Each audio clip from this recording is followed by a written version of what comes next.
Good afternoon. This is Matt Upton from the Bush School of Government and Public Service here at Texas A&M University. Welcome to all of you who are here for our career development webinar. We want to share information with you about what you might think about if you were to come to a graduate school of public.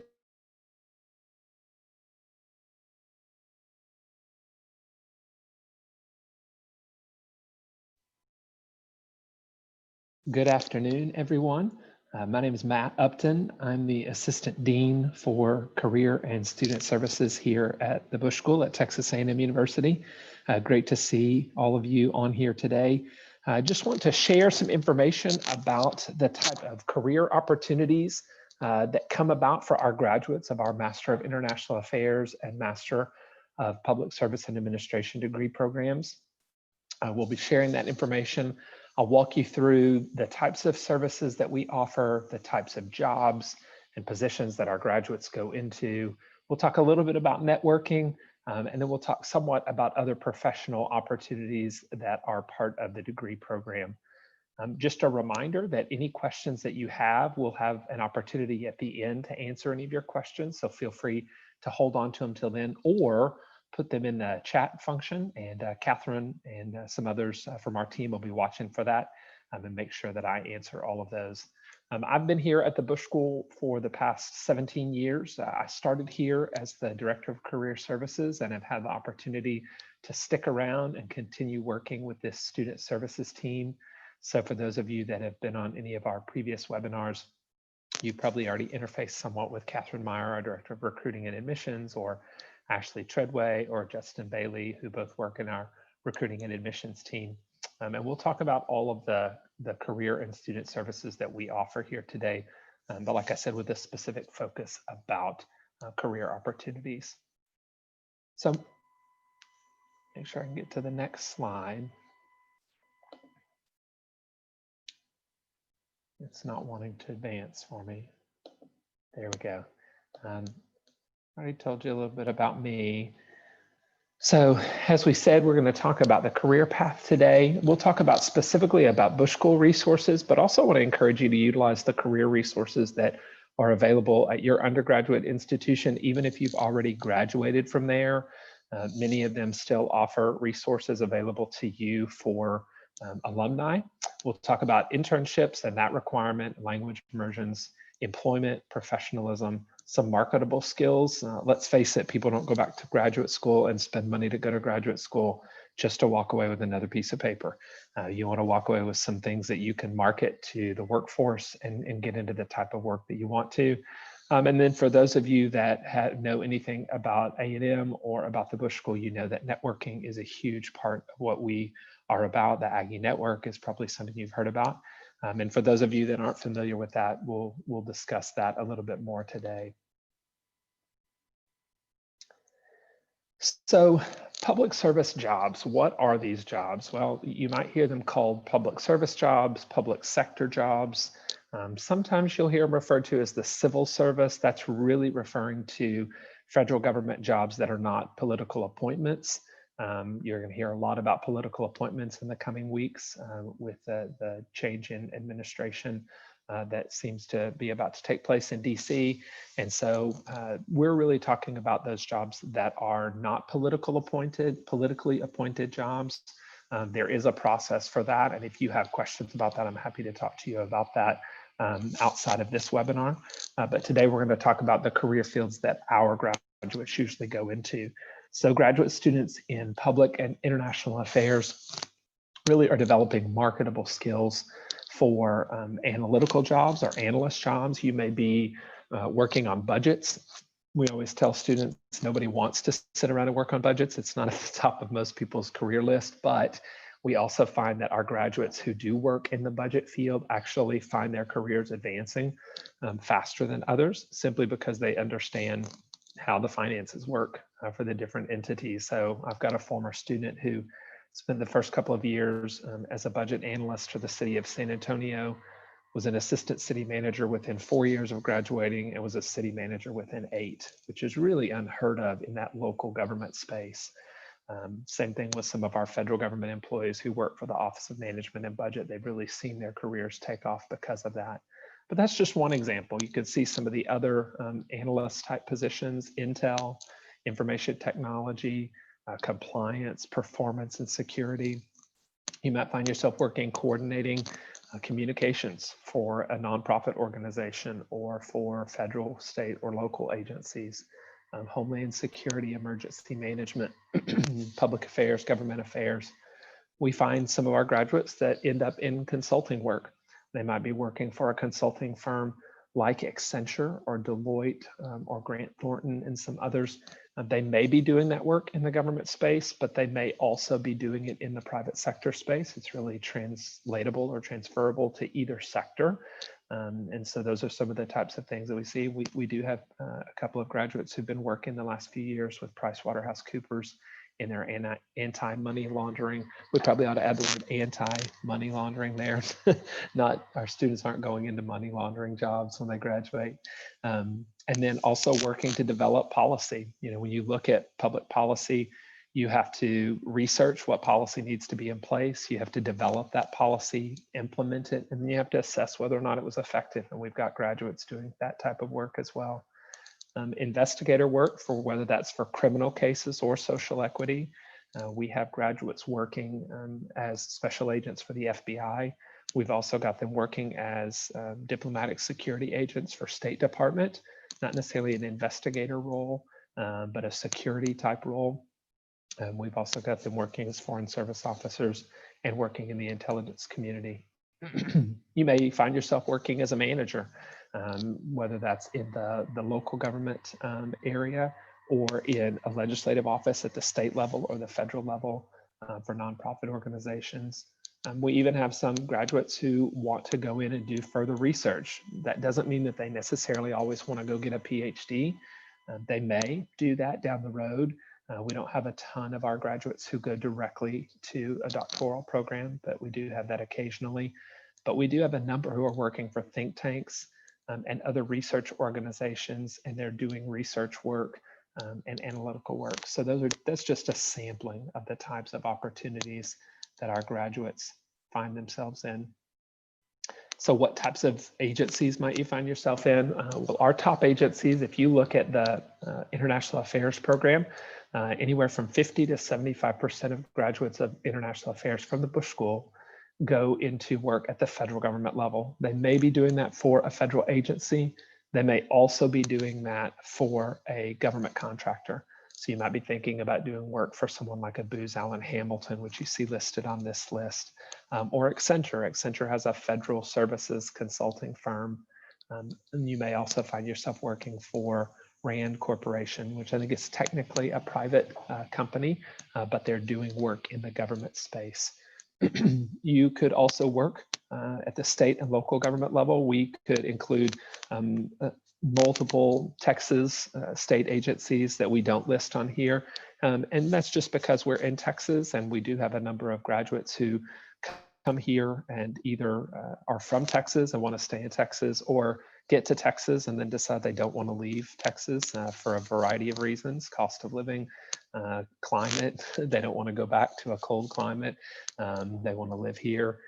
Or they just find that the work that they're doing here is really satisfying to them. So you could find yourself working for the Texas Department of Health and Human Services, or Texas Legislative Budget Board, Texas Sunset Advisory Commission, and then also local government. And we just list a few places here: the City of Houston, New York City Governor's Office, or New York Governor's Office, but we've also had people who've worked for New York City as well in their local government office. The state of Maryland, and then private sector work, both inside and outside of that government consulting space.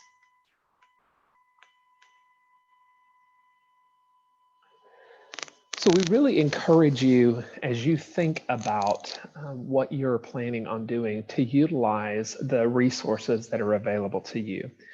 Now, I don't know much about those of you who are on here today, obviously, but we know that there are a number of really good programs at undergraduate institutions. And so if that is you, If you're still in your undergraduate, excuse me, then take advantage of opportunities to volunteer or to gain leadership skills. If you are already out of college and working in the workforce, then we encourage you to continue to find ways to serve in your community, continue to find ways to give back to your community. That's something that we believe builds leadership skill and also builds marketable skills that you can take to the workplace.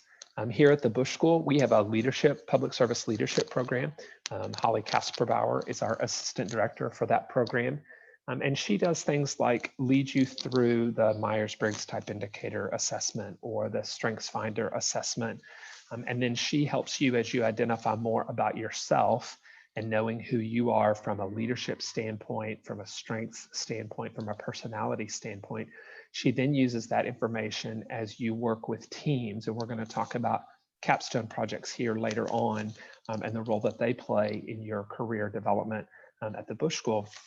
But she'll use that information when you're working on a team to be able to say, okay, now that we know the strengths of each of the members of this team, what does that mean for you working on this group project? Or now that we know about the different personality types represented here, what does that mean about how this is going to work for you as you move forward?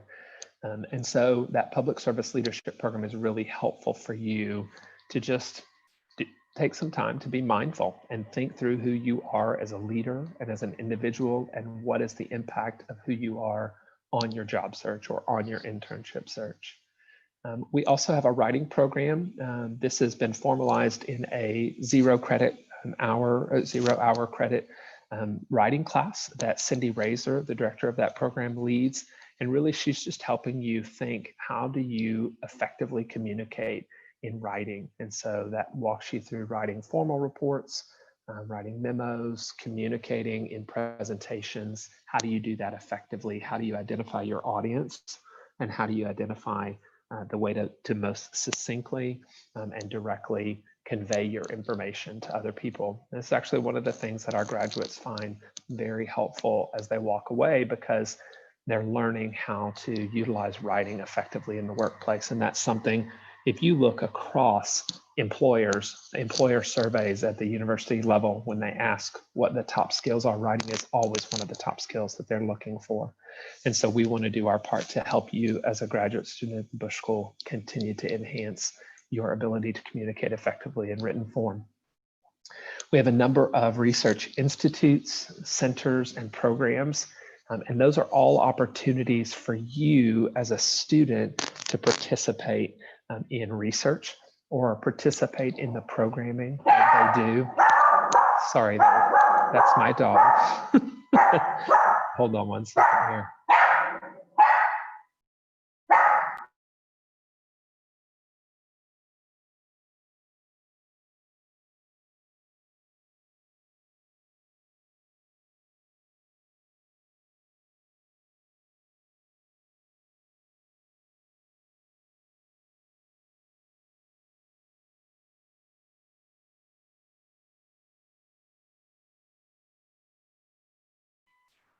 My apologies. I didn't want that to continue and interrupt our conversation here. But one of the things that our research institutes can help you do is just gain additional research experience or participate in their programming. And all of that information is available on our website. Most of them have been really good about shifting during COVID to online programming. So it's actually something you can participate in even now as you do that. And it's also a good chance for you to network with the speakers that are coming in or the research programs that those individuals and those faculty members are leading. Speakers and conferences, again, we've continued to host those this year. And that's something that we would encourage you as a student to participate in. Networking with alumni and guests. Our former students, both at the Bush School and at Texas A&M University, are some of the most dedicated alumni that I think you'll ever find. I would put them up against any alumni from any other university as being people that want to help. And you as a Bush School student, you walk directly into that network as a student. And so it's not something, doesn't matter where you went to your undergraduate. I think some of my best examples of networking are our graduate students who come to us from some of our rival schools, like the University of Texas at Austin. I can think of one in particular, Jen Harris, who on Texas, on the Maroon and Orange Legislative Day at the state capitol, she will wear a pair of maroon pants and a burnt orange shirt that she wears every year, just because she's really learned to tap into both networks and use that effectively. And we encourage you to do the same thing as a current or as a student at the Bush School, and even a former student once you graduate. There are, in normal times, international travel opportunities. Obviously, this last year and this year, we've not been able to travel. Our students haven't been able to travel internationally since COVID hit, but we hope to be able to do that again in the future.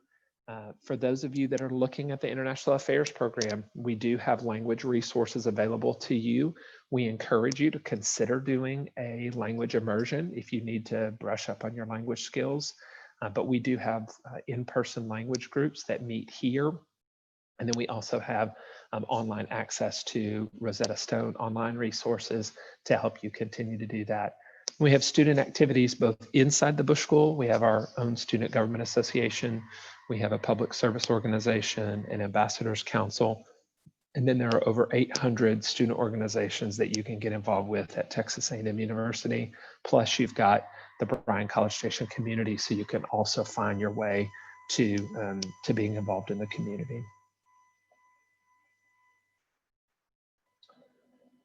So I'm just going to check the chat real quick. Catherine, are there any questions that have come up so far about anything that I've said? Not so far. We're still okay. in the chat. Yep, just making sure. So one of the things that I mentioned at the beginning was the career service support that we have to offer our students. We actually have 3 staff members who work in career services. I'm one of them.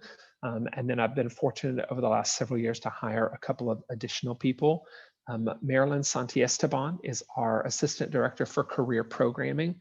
And she is the one who puts together all of our career workshops. And the reason we put those workshops in place is to just make sure that you can convey the knowledge, skills, and abilities that you bring to the Bush School, and the knowledge, skills, and abilities that you're developing while you're here through all of the different opportunities you get to be a part of. How do you convey that to an employer? And so what does that look like? So she put together a series of career workshops. We've done those both in person. This year we've done them online and virtually. And then at the end of that, you walk away with having an updated resume, application materials. How do I put together an effective cover letter? How do I make sure that my LinkedIn profile is appropriate for the type of work that I want to do? What if I want to do intelligence work? Can I have a LinkedIn profile? And if I do, what should that include? And so those are the types of things that she's covering in her workshops. And then we also believe that the best information we can provide you is individual career advising during both your summer internship search and your employment search. I can provide a lot of information, and so can my staff, on career services and the general direction that our students go into when they graduate. But if you come to me and we have an individual conversation about the types of things that you want to do specifically, what that allows me to do is, 1, help you tailor your application materials, and 2, help tailor the network that you begin to build. And so when you meet with me, and I know when you meet with our staff as well, career services staff, the thing that they're looking for is, who can I connect this individual with? So David, I can see your name on there, so I'm going to pick on you for a minute and just say, if David comes to me and says, I really want to work in the Foreign Service, but I don't know if I want to be a Foreign Service officer or if I want to go diplomatic security, then what I can do is reach out to our former students who are doing both of those jobs and put you in touch with those individuals. Then you can have a conversation with those people to ask, what are the pluses and the minuses? Why did they choose to go the direction that they went? What do they like about it? What do they not like about it? And then you can talk to them about your specific situation and get direct feedback. So while we provide a lot of really good general information, we really do rely on our alumni population, our former student population, to be the experts in the fields. They're the ones who are working in that. That's why you'll also see as we do our interview conference weekends in February, we always bring in an alumni panel, because we want you to hear from a variety of backgrounds and a variety of experiences and what they're doing with the degree that they pursued. We can also cover and review your application materials, whether that's cover letters or resumes. Oftentimes those application materials are not tailored. Individuals just don't know how to tailor them to the specific job. And so we talk to you about how do you do that to make sure that you're conveying the knowledge, skills, and abilities that you possess and how they relate to the position that you're applying for. So the other staff member that we have is Michael Cochran, and he is our Assistant Director for Employer Relations. So Mike is our go-to person for any employer contacts. He also helps us manage our online career management system. We have a system where we post jobs and internships. We'll still send those out to you as students, but it's just a one-stop shop where you can log in with your account. You could put your resume in there, and then you can also see the jobs and internships that are coming in. We get those jobs and internships from a variety of places. We get them from relationships we already have with employers, relationships we're developing with employers for both jobs and internships. Oftentimes our former students will send those jobs to us. And then we also have some student workers who go out and look on some specific websites, like some job postings like Brad Traverse Jobs and some others that have job postings for Capitol Hill jobs. And so those are ways that we go about gathering that information and putting it in the system. We also have some online career tools in there, like an international affairs career guide that we put together with other colleagues from other APSIA or international affairs programs across the country. And so that gives you an opportunity to do that. And then we also, as I've mentioned earlier, we offer networking events and we try to help connect students with alumni. We do that individually, but then we also have each summer during non-COVID times, we also have a Washington, D.C. internship reception. Typically during legislative years, we offer a similar type of networking reception in the Austin area. And then we have a large hub in Houston. And so sometimes we'll do networking or career events in the Houston area as well. So if you've been on any of our webinars before, you've heard us talk about our scholarships that are available, but we do have additional supplemental funding for unpaid internships and language immersions. And you simply qualify for that funding by completing the series of career workshops that I talked about at the beginning. This year it's 5 career workshops, plus an additional workshop through our leadership program. And if you attend all of those workshops and submit all of the required assignments for those workshops, then you can apply for summer funding if your internship or immersion is unpaid. So that ranges from $750 for a local internship if you're staying here in the Bryan College Station area, up to $2,500 if you're doing an international internship or language immersion. So those are that's some additional funding that we have available to individuals. So, we've talked a little bit, I talked a little bit about Michael Cochran and employer relations, and you can see from our location that we are centrally located. So we have former students, our largest alumni hubs in the state of Texas are Austin, followed by Houston, and then Dallas and Fort Worth, and then fourth on that list would be San Antonio. So you can see those all represented here, but we've got alumni in all of those areas. The other big hub for us is obviously Washington, D.C. as well. So if you're interested in federal jobs or being in the D.C. area, then know that we do have a number of alums who live and work in that area as well. So you probably want to know how successful are our graduates in finding jobs. We're still in the process of gathering class of 2020 information. We do expect our employment rates to be lower this year than they have been in previous years. And as I said, I've been here for 17 years. And so our numbers are pretty consistent throughout the years. We typically have a 90% or greater response rate.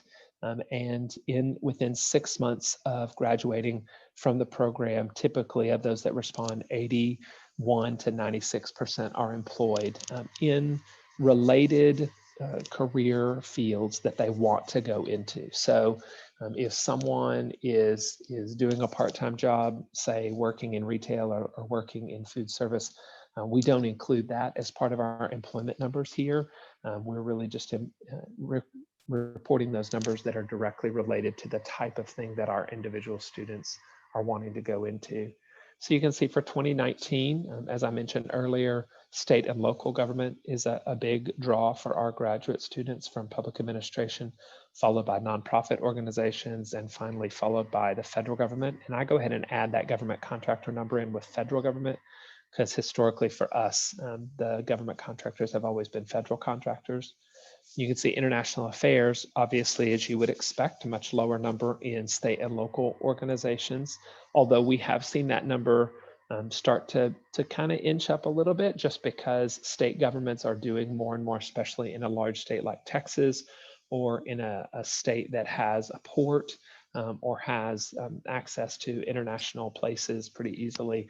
We see some international trade and some federal opportunities coming up, and then also emergency management, emergency response. So we see some people from international affairs going into that area. But then you see federal government, typically you'll see every year anywhere from 50 to 75% of graduates of our international affairs program are going to work for the federal government. And again, add that government contractor number to the federal government number to give you a better picture of the percentage that are going into that field. So internships, obviously this last year, internships looked a lot different than they've ever looked before. Most of our students did not do in-person internships. There were a few who were able to do in-person internships. But over the last 2 years, we've had anywhere from 150 to 175 first-year students who came to Career Services, and we worked with them both individually and collectively. In the summer of 2019, when internships did occur in person, we had students who were either interning or studying language in 21 different countries. And you can see some of the places that are listed there. In our Public Service and Administration Department, you can see state and local, the cities of Bryan, Dallas, Fort Worth, Houston, McAllen, but also outside of the state of Texas, in Philadelphia, Palm Bay, Santa Monica, California, Shelby County, Tennessee, state of Washington. So I don't know why we haven't done anything in the Midwest, but we kind of hit both the coasts there pretty clearly. I think a lot of that is oftentimes from where those individual students are from, and they want to go back to the places that they're from and do work in those areas. Nonprofit organizations, you can see some of the types of places that individuals are going to work. Some of those are going to be very familiar to you as you look through the list. Federal government, if you look at our federal government agencies for employment and our federal government agencies for internships, they're going to be pretty similar. So you can see some of the same agencies there, whether that's U.S. Government Accountability Office, Department of Commerce, Treasury, State Department, the intelligence community, etc. And then international organizations and research organizations, Atlantic Council, CSIS, or Center for Strategic and International Studies, OAS. That just gives you a kind of a quick sampling for public administration. Then in international affairs, again, here we list out some of those intelligence agencies. Those are all the places that we had students go to work this last year, or I guess in the summer of 2019. We did have some individuals who also interned with DIA, FBI, NGA, some of the national labs this last summer, and did that remotely, and are looking at either continuing that. Many of them have continued their internships throughout their school year, just because everyone shifted and did online, and so then they were able to do the same thing. The state level, you can see some of the type of work that they're doing, nonprofits, international organizations again, and then a little more private sector work here on the international affairs side. Some of that is because in the summer of 2019, we still had individuals who were doing work in the transfer pricing arena. The faculty member who taught that line of work is no longer at the school. And so we're starting to see that number taper off. And then again, language study is an option for those of you that are interested in the international affairs program. You're going to have to pass a language exam.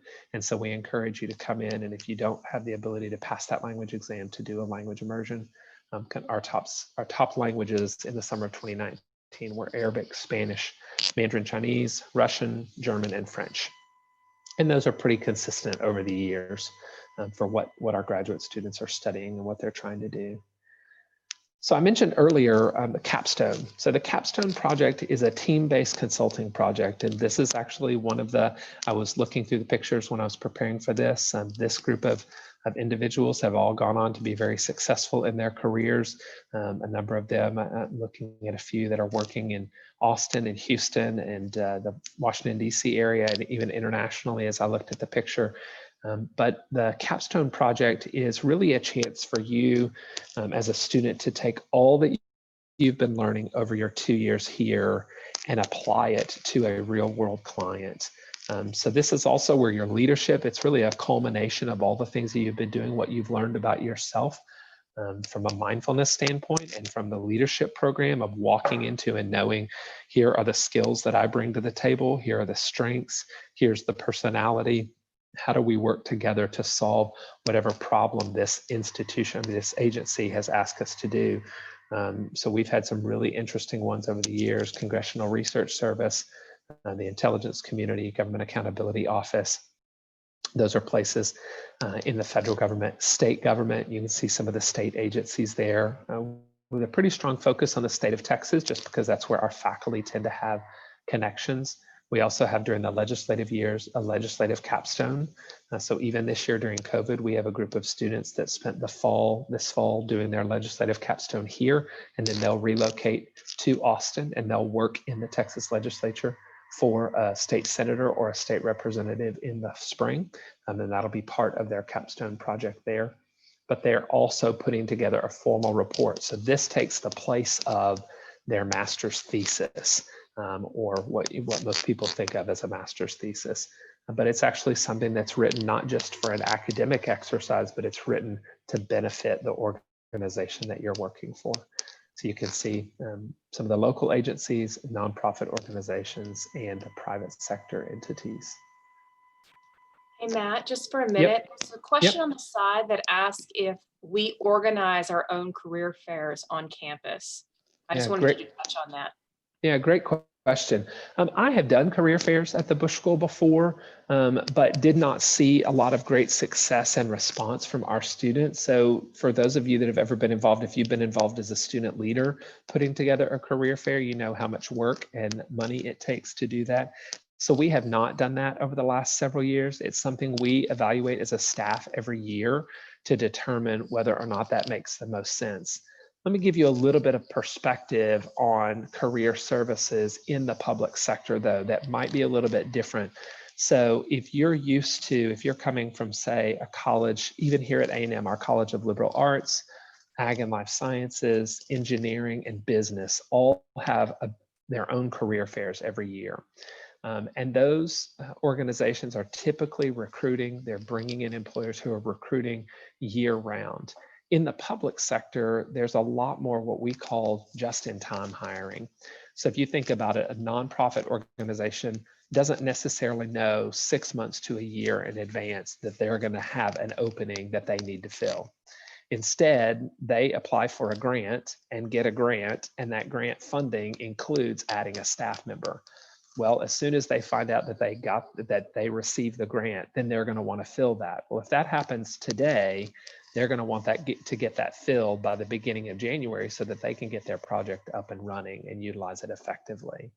That doesn't happen in the private sector in the same way, right? They're typically projecting, oh, well, we know we've got business needs, growth needs that expand to this. And so that's also why I have not seen career fairs be as effective at the Bush School. But again, it is something that we look at. It comes up every year to answer that question. So I hope that helps. Any other questions right now, Catherine, that makes sense to answer? Not for you. I've had some side ones that dealt more with what I can handle. So I've just been answering.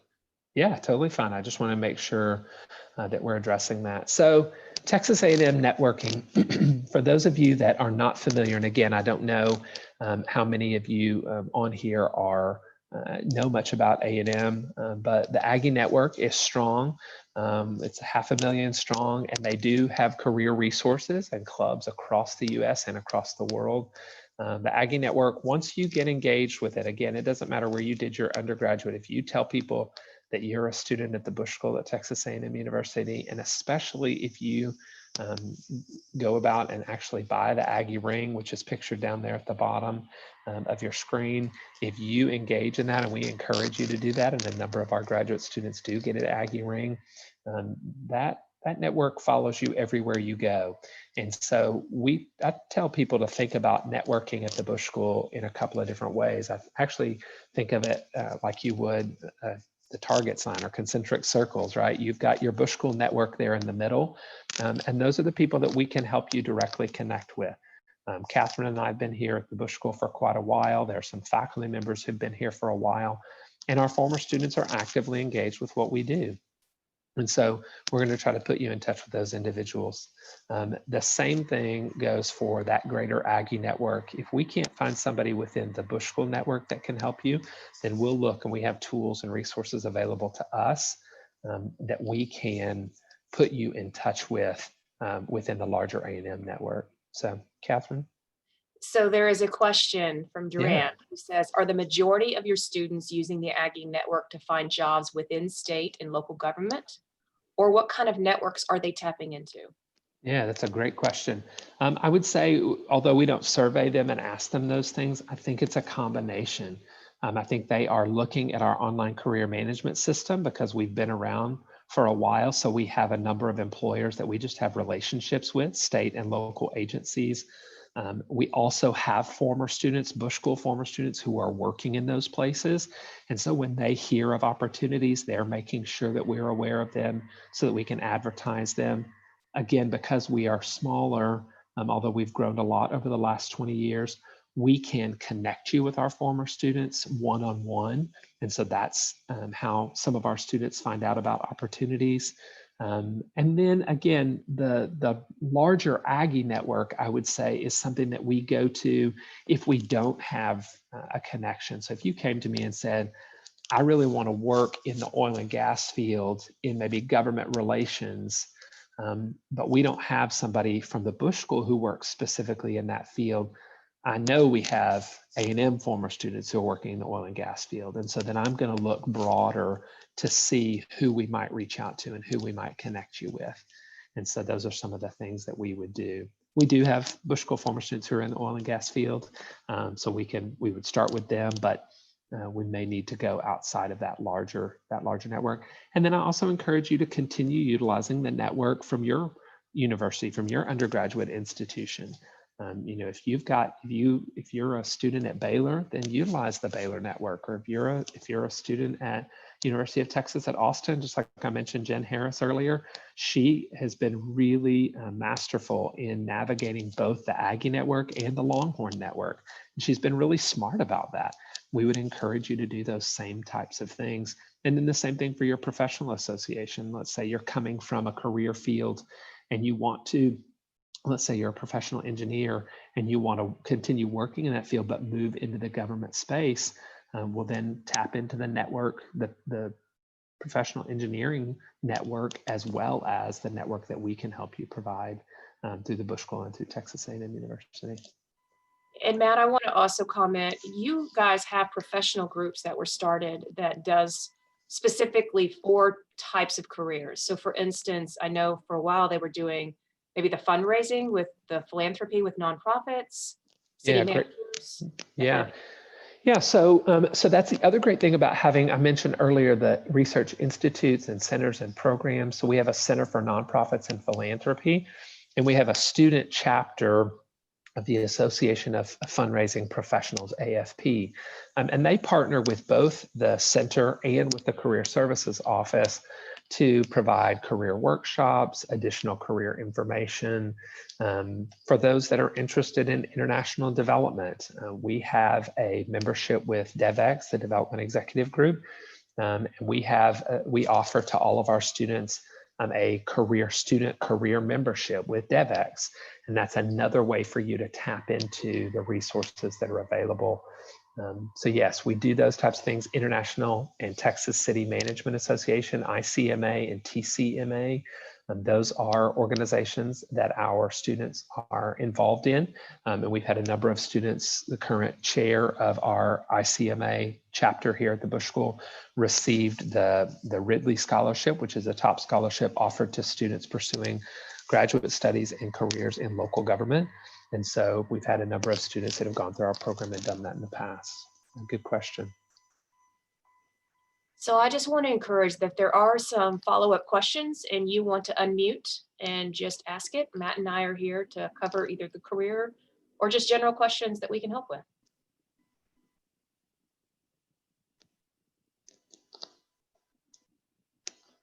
Anybody? And maybe we covered it. And that means for a shorter time frame, but I will give you another couple seconds if anyone has something to say or wants to chat at the bottom too. Yeah, sorry, I don't know if you can hear me. Yes, Fabio, we can. Oh, awesome. Yeah, so I don't know if this was brought up earlier. I came in a little late, unfortunately, had a work commitment, but where can I get more literature on the network, the Bush School network that you were just talking about for, career stuff? I would say we don't really have anything published about it. I mean, we obviously talk about it on the website. If you want to know more about the Aggie Network, aggienetwork.com is the Association of Former Students website, and they do have some information about their career clubs. I'm sorry, not their career clubs, their A&M clubs. Working with us individually, because we're a small school and because our website is really kind of geared towards prospective students, we don't really have a mechanism for connecting you with them via the web. But having said that, if you want to reach out to me individually, Fabio, I'm happy to talk to you about what your career interests are and then see if there are some former students that we could put you in touch with. Yeah, that'd be great. I'm going to be starting the Masters of International Policy here in DC in January. So that'd be great.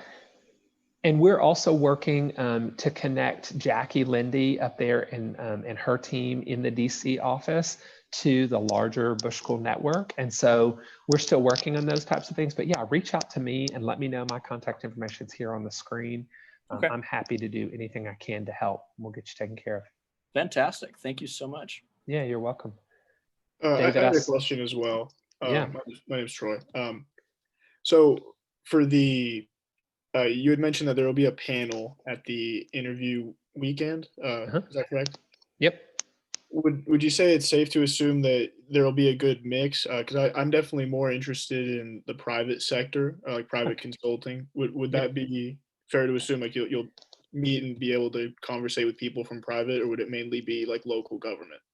No, we're trying, when we do those alumni panels, I try to make it as representative as I can. And so what I mean by that is I'm looking at number of years out, number of years in the workforce, and then also sectors that they're working in. So some of it does depend on volunteers and who volunteers. I'll tell you, I never have a shortage of volunteers. So at the end of the day, the other thing I would say, Troy, is that if you attend that interview conference weekend and you don't see someone represented on that panel that you feel like represents your career interests, just reach out to me and we will find somebody for you. But like we had our public service weekend this last weekend, just trying to introduce undergraduates to the idea of public service as a career. And we had an alumni panel there, and I had someone who works for Accenture, and she's worked previously for both Google and Starbucks up in the Seattle area. And then I had people from state government, local government, nonprofits as well. So we try to get a good representation. Okay, thank you so much. And then I guess this is kind of a follow-up on the people that come and represent their respective fields. Would you say they're also good contacts for the required internship program after the first year? They can be. It just depends on who they are as an individual and what they're doing. Obviously, if I've got somebody, I typically will try to have a foreign service officer on there because it's a pretty popular career field for our graduates. They're not going to necessarily do a whole lot to help you get an internship with the State Department unless they are in charge of that process. And we do have some alums who are in charge of selecting their interns at their various State Department offices. But if you're talking about state government, local government, nonprofit organizations, then absolutely, they would be a great starting point for networking and talk to them about what types of opportunities they see as available in the fields that you're looking at. Okay. Okay. Beautiful. Thank you. Yeah.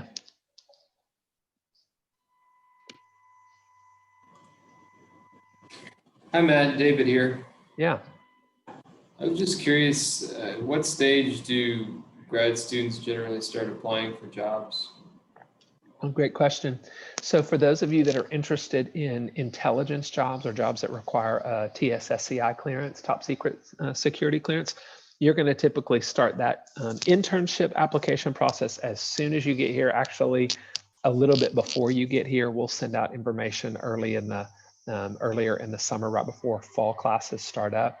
For a job search, same kind of thing, the beginning of your second year.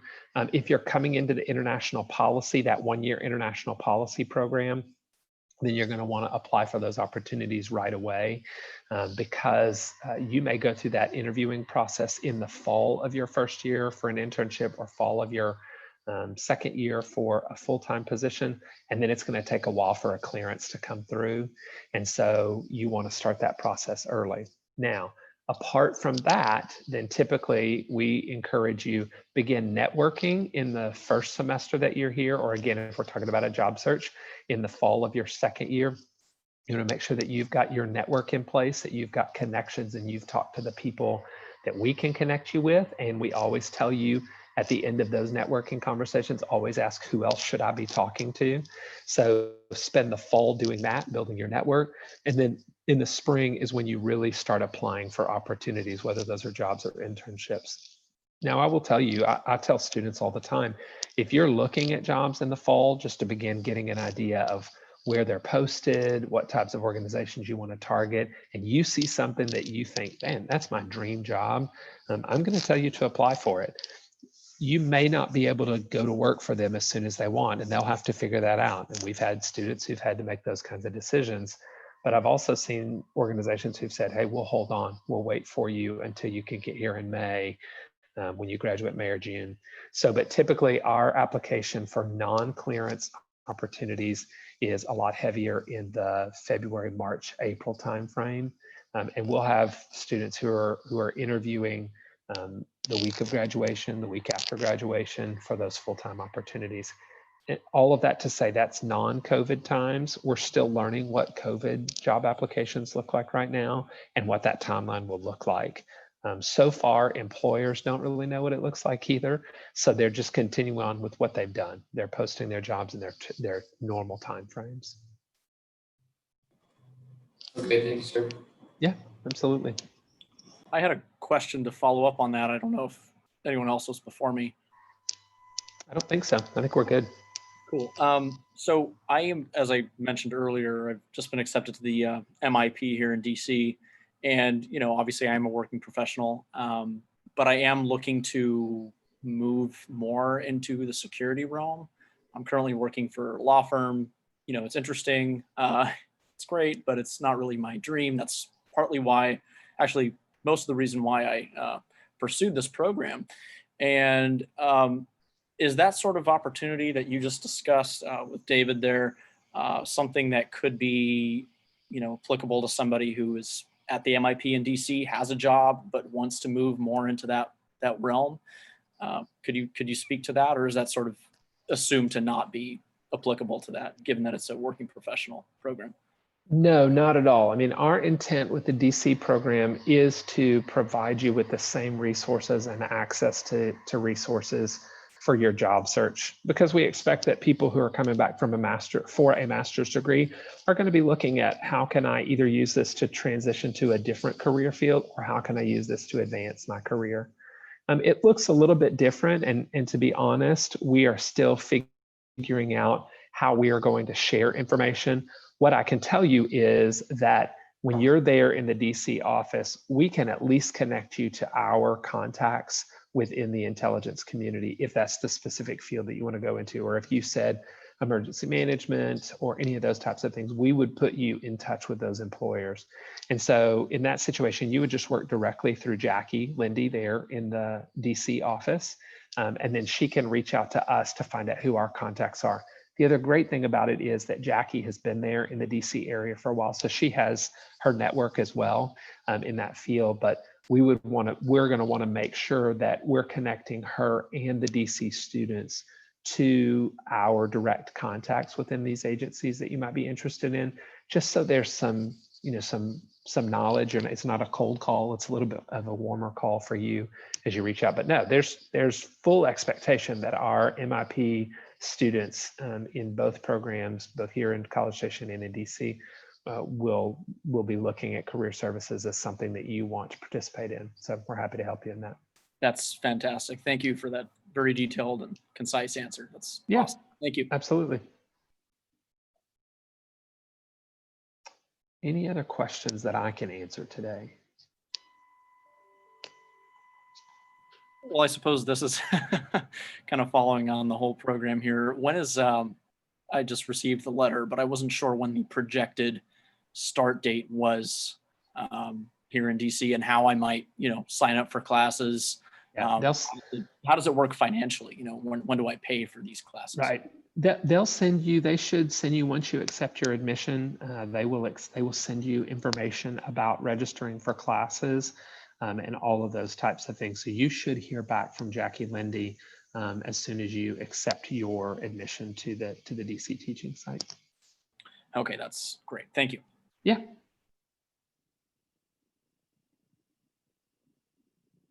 So I haven't seen any other questions, but I'm going to give a quick plug before we sign off on this. Just remember, if you have signed up for the financial aid webinar, that is going to be next Tuesday. So I'll cover some information about how our scholarships work, some great websites that you can utilize to search for some possible scholarship opportunities and things of that sort. So if you are already registered, then great, you'll hear from me. If you're not, just go back in and re-register on that link we had provided on the website. But other than that, is there any other questions? Now's your last time to ask, or Matt's going to wrap it up in about 30 seconds.